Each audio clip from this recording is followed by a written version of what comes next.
Face aux pénuries de carburant, comment fonctionnent les stocks stratégiques d'essence?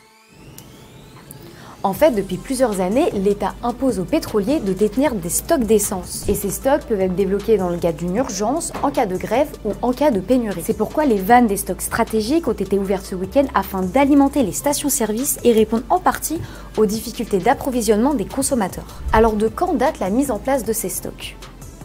Ce stock, en fait, il a été constitué de manière progressive. Et selon une note de la revue Énergie, en 1918, un décret impose à la France de détenir en stock au moins un quart de la consommation d'essence de la population française sur 12 mois. À l'issue de la Seconde Guerre mondiale, la consommation d'essence connaît une augmentation et les stocks baissent. Il faut donc attendre la crise de Suez en 1956 pour que ces stocks repartent à la hausse. Mais en fait, le canal de Suez est bloqué et les pays exportateurs ferment les vannes, donc la France se retrouve dans une situation critique. À ce moment-là, la France vit avec à peine 15 jours de réserve de pétrole. Finalement, la France décide de rejoindre l'Agence internationale de l'énergie en 1992 et elle se doit depuis d'avoir en stock 90 jours de consommation d'essence. À ce jour, elle en détient 115. Mais en fait, où se situent exactement ces stocks stratégiques d'essence sur le territoire ?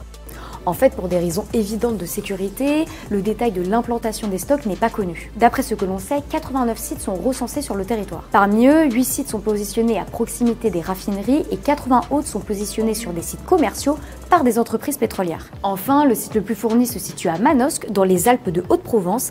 Il abrite un tiers des 18 millions de tonnes stockées à ce jour. En France, c'est la société anonyme de gestion des stocks et de sécurité ou SAGES qui est chargée depuis 1988 de créer et conserver ces stocks. Cette institution gère administrativement et financièrement les réserves des entreprises qui sont forcées par la loi de stocker ces stocks. Des entreprises comme Total Energy, BP, Shell ou encore Leclerc. Donc ces stocks n'appartiennent pas au gouvernement mais bien aux entreprises en question. Toutefois, les pouvoirs publics ont la possibilité de piocher dans ces stocks stratégiques en cas d'urgence. Reste que débloquer les stocks stratégiques ne signifie pas que l'essence sera immédiatement disponible à la pompe. En fait, il faut d'abord que les compagnies pétrolières mobilisent des camions citernes afin d'alimenter les stations-service. Et dans une situation dite normale, chaque plein réalisé dans une station essence par un camion citerne permet une autonomie de 2 à 3 jours.